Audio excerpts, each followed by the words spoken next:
So my plan for this video was to do another Halloween special like I did last year and the year before that, but unfortunately fate had other plans for me. My costume didn't really look so good. Actually, this is the second time I'm recording this video because looking back on it, it was pretty cringy. It didn't come out the way I wanted it to, and my life is topsy-turvy yet again because I'm moving again because of a job offer that I got that I just could not refuse. So I wanted to make sure that I got this video out before I hit the road because I have no idea how long it's going to take me to set up in my new surroundings and get situated with my new job. So I'm hoping that by the time you watch this, it was uploaded before November 30th. Today I'm going to be talking about Anthropodermic Bibliopegy. Explain, idiot. Which is fancy speak for books bound in human skin. And obviously this is not a lighthearted topic, so this right here is your trigger warning. Very morbid stuff, yada yada yada, faint-hearted, blah blah blah blah blah. Done. As I was preparing for this video and recording the previous iteration of this video, I realized how annoying it is to say anthropodermic book over and over again. It's just way too long. And then also saying book bound in human skin. I don't have time for all that. So I'm going to be referring to these books as just skin books, which also sounds like a pornographic book. I also didn't realize that until I was in the middle of recording this video the first time. But you guys know what I'm going to be talking about. I'm talking about books bound in skin, not Playboy magazines or something like that. The origins of skin books seem to be very unclear. Some scholars claim the earliest known book was a 13th century French Bible, but most books that have been proven without a doubt to be skin books are from the 16th to the 18th century. Rumors of the existence of skin books began to surface around the same time as clinical medicine. Wow, what a coincidence. And they also started to surface during the French Revolution, which was during the late 18th century. So why would people want to make books from human skin? Apparently, there are a variety of reasons for this. Sometimes it was used as a post-mortem form of punishment to continue punishing executed criminals. And sometimes the confession of the criminal was actually written inside of the book that was created from their skin. I personally don't think that I would give a shit about you taking my skin after I was executed to create a book. I'd be busy being dead, I suppose, and so none of that would really matter to me. I fail to see the logic in that one, but humans aren't really known for doing logical things throughout history. During this time, doctors would have books bound in human skin from their patients. Just imagining that, going to my doctor, they're taking care of me, giving me the treatment I'm supposed to receive, and then I happen to die, and I guess you just enjoyed my company so much that you decided to take a part of my skin and keep it with you for the rest of your life. How sweet. And it was relatively easy for them to do this because there weren't any pesky human rights laws or violations that doctors really had to deal with compared to what they have to adhere to today. No one's gonna notice if a little piece of thigh meat goes missing, or maybe a little bit of back skin, or maybe you like something more risque. And the reasons behind doctors wanting to collect these skin books, they vary as well. For some strange reason, sometimes it was seen as a thank you to the patient, in a way to memorialize them and the relationship they had during that patient-doctor period where they were in their care. Personally, I feel like the best way my doctor can thank me is by keeping me alive. I'd prefer that. That sounds good. And some doctors use skin book collections as this weird flex. You know, it was seen as something cool that they collected. A good centerpiece for the table, you know, having your tea and crumpets. And this book was bound with the skin of a 30-year-old woman who died from breast cancer. And I decided I would take that breast skin and I would use it to make this book on breasts. And if the skin had tattoos on it, well, you hit the jackpot. And of course, doctors weren't the only people who enjoyed these skin books. Sometimes people would actually have them created from the skin of their loved one as a way to memorialize them. And in some of these cases, the donors willingly gave their skin for the creation of the book after they died. At least one could hope that they were dead when this book was made. But even so, it was still by far most popular within the medical community. And in fact, many doctors fully enjoyed the process of making these skin books from start to finish. They participated in it. So this led me to wondering, how exactly were skin books made? What I learned is that they're tanned just like regular old animal skin, which makes sense. Okay. Because tanning changes the molecular structure of the skin to increase its durability and prevent decomposition. So this part is necessary. And that led me to wonder exactly,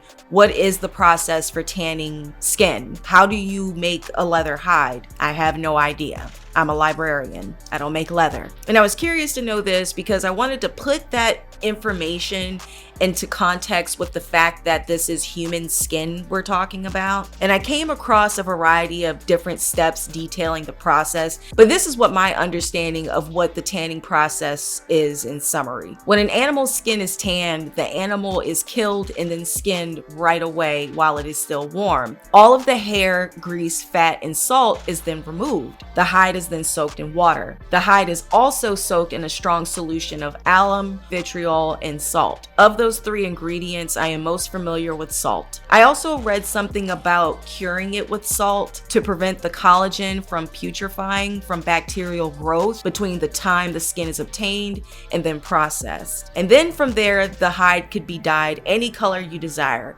You want a hot pink skin book? You can have it. Although I don't know if they exist, but you could technically create one. I don't recommend it. Please don't skin someone and make a skin book. No, ma'am.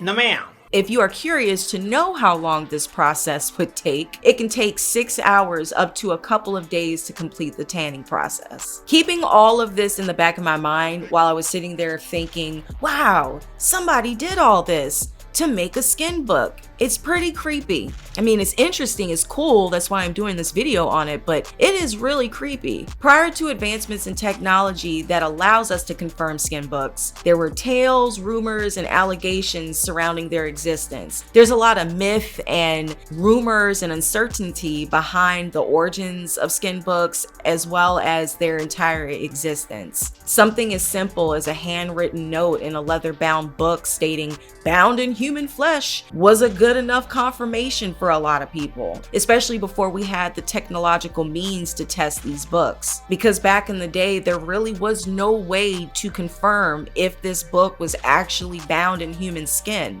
You know, you can't just look at it and go, hey, that's human.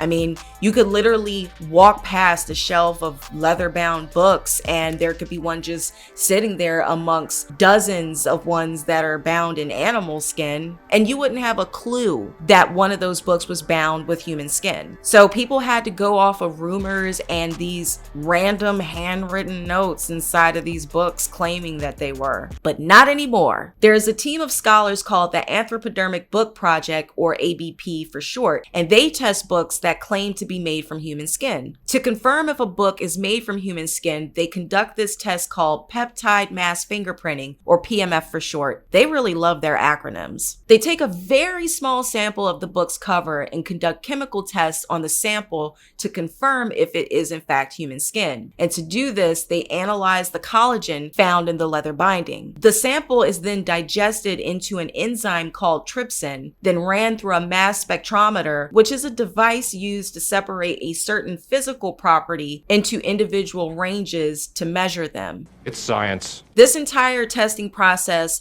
also includes testing the sample's follicle pattern and conducting a provenance analysis. And provenance is just a fancy word for ownership, investigating what the book's origin is, where it was created, who owned it, and who's owned it up until the present day. Of the 50 books that this group has received for testing thus far, only 18 have been confirmed to be books made from human skin. As morbid as this topic is, like I said, I do find it to be truly fascinating, especially especially with my background as a librarian. I honestly wish that they had a section on this when I was in my grad program, you know, just Skin Books 103, prerequisite to public libraries. But anyway, what I find to be most interesting about their existence is the actual background stories of the books, where they come from, why they were created, who they were created for, who were they created by. I think it's really interesting. And so I learned about a few of these skin books and their backgrounds, and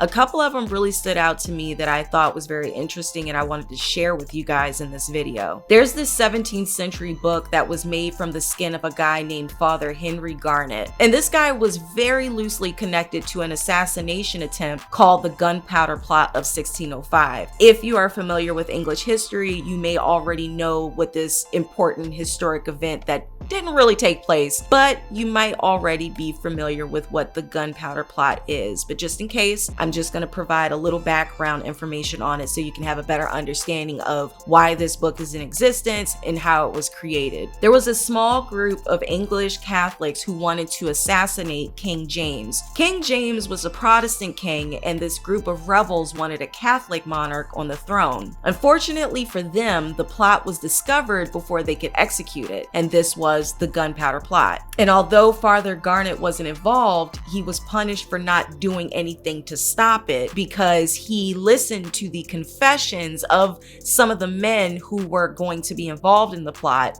and he didn't tell anybody about it. In the end, Father Garnet was dragged by a horse through the streets of London, then hung, drawn, and quartered. Horrible way to go. Wouldn't wish it on anybody. And his skin was used to make this book. I need to read this because it is extremely long and no one has time to memorize this ridiculous title. It reads, "True and perfect relation of the whole proceedings against the late most barbarous traitors, Garnet, a Jesuit, and his confederates."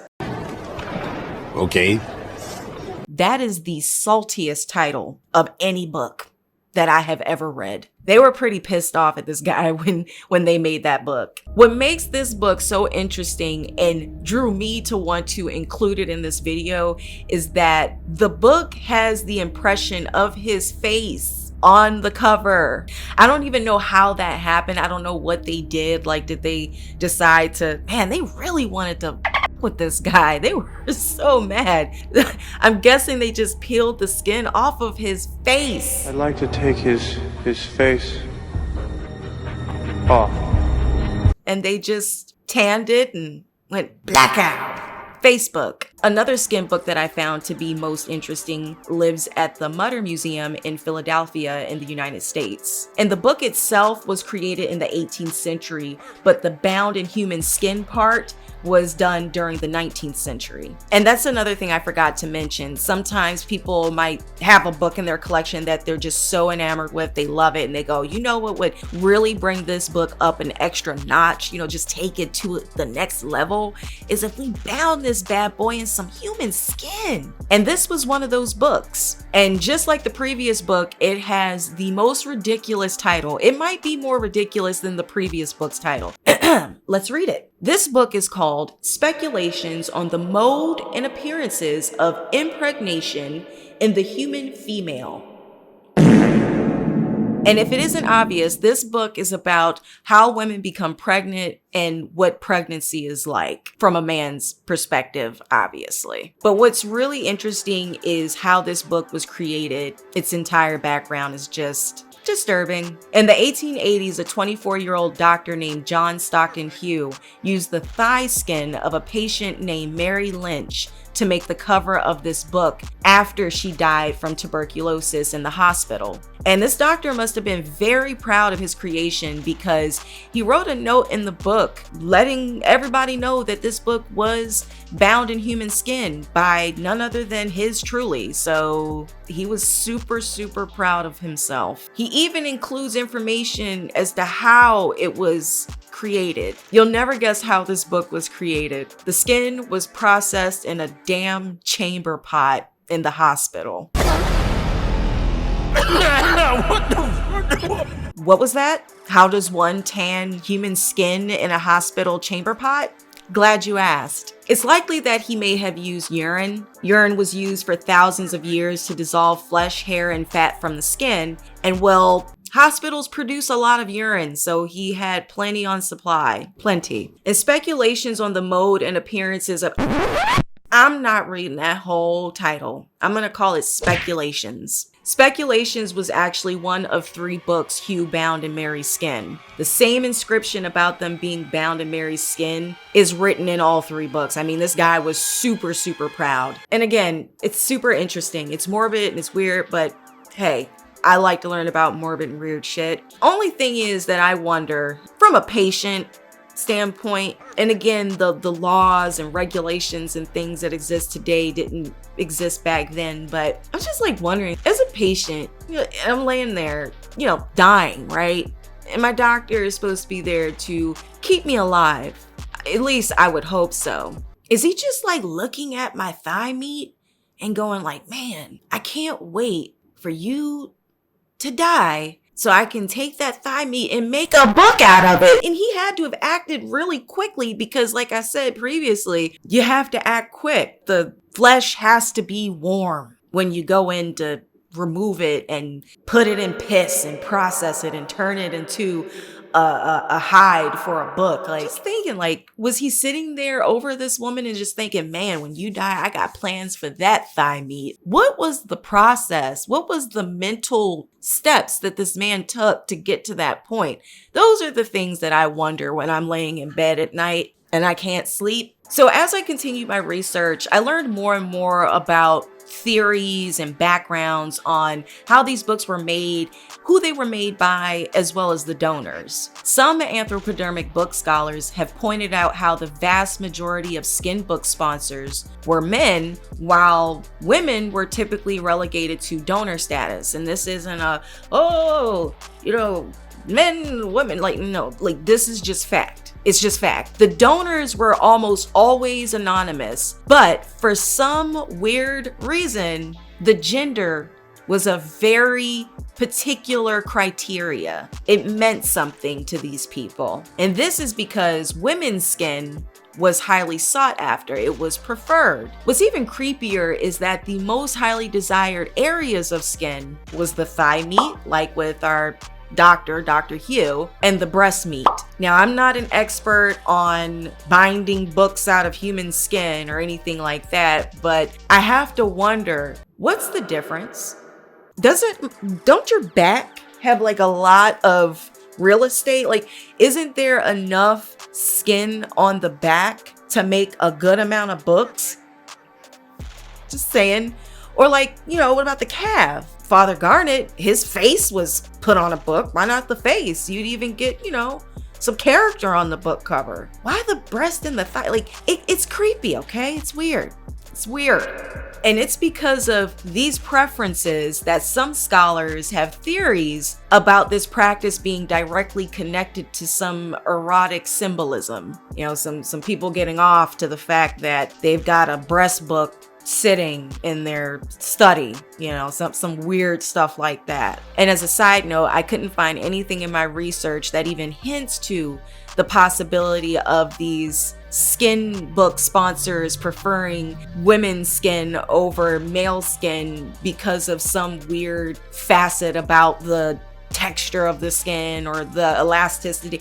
I didn't find anything about that. If that information is out there, fantastic. I could not find anything that could confirm some scientific or, I don't know, logical reason behind it, even though at this point we're far out of the logic spectrum, at least in my opinion, but I couldn't find anything like that. And I also couldn't find anything as to why, like, there was this fixation on boob meat and thigh meat, again, in relation to it being easier to make a book out of. I couldn't find anything like that. Another reason why some of these skin book scholars are pointing their theories in this direction is because often these doctors had a very intimate relationship with these skin books. because it wasn't uncommon for them to be involved in every stage of the process. And that's from the removal of the skin from the cadaver up to the binding and final product of the book. Now, this can be considered a stretch as well, but who knows? Some researchers have connected the preference of using female skin in skin books to heterosexual deviances related to necrophilia. Again, this theory could be considered overreaching, but I'm just going to keep it 100. It is not out of the realm of possibility at all. Now, I mentioned that women were typically the donors in these situations, but I found out that there are actually a couple exceptions to this rule, where a woman had the privilege of having someone else's skin be bound around their own creative work. One of the authors was a French 17th century royal midwife named Louise Bourgeois. And she was an exceptional midwife who advocated for women in medicine. And she also stood up to court surgeons, which was very brave at the time. The other person you may be more familiar with, Phyllis Wheatley. That blew my mind. I was really shocked about this one. I was like, holy crap, that's wild. If you're not familiar with who Phyllis Wheatley was, she was an enslaved African-American poet who was the first African-American to publish a book of poems. Wheatley was later emancipated by those who enslaved her shortly after the publication of her book. A fan of her work had a book of hers bound in human skin. I did not see that one coming in my research. Good for Phyllis Wheatley. I'm just kidding. Binding books out of human skin began to lose its popularity during the early 20th century. This was truly a fun topic. I hope you guys enjoyed it as much as I did. I hope you learned something new. I know I learned something new. Skin books have always been kind of like this thing in the back of my head where I'm like, oh, the Necronomicon or some goofy shit like that. But I thought originally that this would be a great topic for my Halloween special, but it didn't make the cut in time for Halloween, but I'm glad that I was able to get it together before my move. So I hope you enjoyed it. And I hope that you guys are watching this on or before November 30th. And I don't know how long it'll be between this video and my next because of this move, but hopefully everything will get situated very quickly and I'll see you guys again. Until next time, bye.